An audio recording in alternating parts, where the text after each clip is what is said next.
मी पुष्पा बालू वाडेकर, मुक्काम विठ्ठलवाडी, पोस्ट खवली, तालुका सुधागड, जिल्हा रायगड इकडून मी आजारी होते.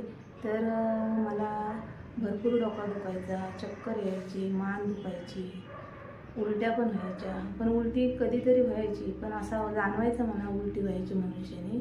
चिकाल डॉक्टर केले मी, कुठंच फरक आला नाही मला.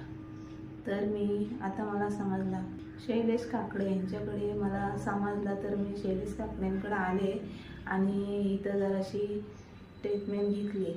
तर मला फरक आला. तर आता बरा वाटते. 2-3 याला बोलवली मला.